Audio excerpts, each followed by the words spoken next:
மே 2 வீரா serial வரக்கூடிய எபிசோட்ல என்ன நடக்க போகுது அப்படின்னு பார்க்கலாம். உங்களுக்கு இந்த வீடியோ பிடிச்சிருந்து அப்படின்னா மறக்காம இந்த சேனலை சப்ஸ்கிரைப் பண்ணிக்கோங்க.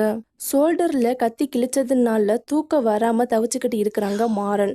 மாறனுடைய தவிப்பை பார்த்துட்டு ஃபேனை எடுத்துட்டு வந்து வீரா வைக்கிறாங்க. அதை அவங்க தங்கச்சி பார்த்தாடுறாங்க. நீ பண்றது எதுவுமே சரியில்லை, இவனுக்காகலாம் நீ எதுக்காக இறங்கி வந்து வேலை பார்த்துக்கிட்டு இருக்கிற அப்படின்னு சொல்லி திட்டி கூட்டிட்டு போயிடுறாங்க. காலையில் எல்லாருக்கு முன்னாடியுமே எந்திரிச்சு மண்டபத்தில் இருக்கிற எல்லாருக்குமே டீ கொடுத்துட்டு வந்துட்டு இருக்கிறாங்க மாறன். அதுக்கப்புறமா கண்மணியுடைய ரூம் கதவை தட்டுறாங்க. எந்திரிச்சு வாங்க, விடிஞ்சிருச்சு, என்ன இவ்வளோ நேரம் தூங்கிட்டு இருக்கிறீங்க, டீ கொண்டுட்டு வந்திருக்கிறேன் அப்படின்னு சொல்கிறாங்க.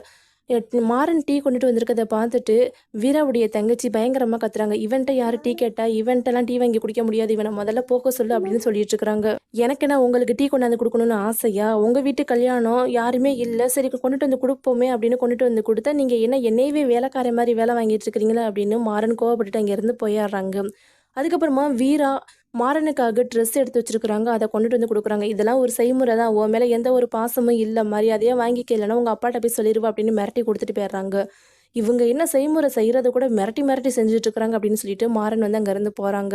அப்போ தான் கண்மணிக்கு ஒரு ஃபோன் கால் வருது. ஹாஸ்பிட்டலில் இருந்து நாங்கள் பேசுகிறோம், ராஜேஸ்வருடைய அம்மாவை வந்து உங்களுக்கு தெரியுமா, அவங்க கூட யாருமே இல்லை, நைட்டு வந்து நெஞ்சு வலின்னு சொல்லி படுத்தாங்க, ராஜேஷுடைய அம்மான்னு சொல்லி இந்த ஃபோன் நம்பருக்கு கால் பண்ணிங்கன்னா அவங்க வருவாங்க அப்படின்னு சொல்லிட்டு போனவங்க தான்.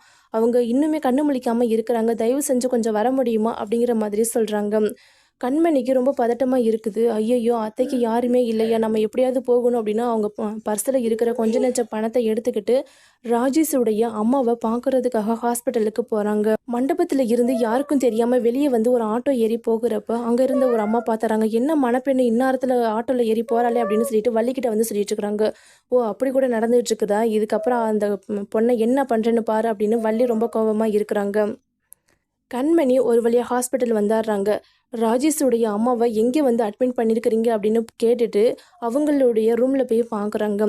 அத்தை, தயவு செஞ்சு என்னை மன்னிச்சிடுங்க, என் பக்கத்தில் இருக்கிற நியாயத்தை நான் அவங்கக்கிட்ட எப்படி சொல்லி புரிய வைக்கிறதுன்னு தெரியல. வாய மூடு, உன்னையெல்லாம் என் பையன் லவ் பண்ணியிருக்கிறான்னு சொல்லும்போது எனக்கு ரொம்ப கேவலமாக இருக்குது. என் பையன் உன்னைய எவ்வளோ லவ் பண்ணான்னு தெரியுமா, நீ வேறு கல்யாணம் பண்ணிக்கிறதுல எனக்கு பிரச்சனை இல்லை, ஆனால் அந்த குடும்பத்தில் போய் வாக்குப்படுறேன்னு சொல்றியா, அதுதான் எனக்கு பிரச்சனையாக இருக்குது அப்படின்னு ராஜேஷுடைய அம்மா ரொம்ப ஃபீல் பண்ணிட்டு இருக்கிறாங்க. அப்போ தான் கண்மணி வேறு வழி இல்லாமல் தான் வந்து கர்ப்பமாக இருக்கிறதாகவும் அதுக்கு காரணம் ராஜேஷ் அப்படிங்கிற உண்மையை வந்து சொல்லத்துக்கு ஆரம்பிக்கிறாங்க.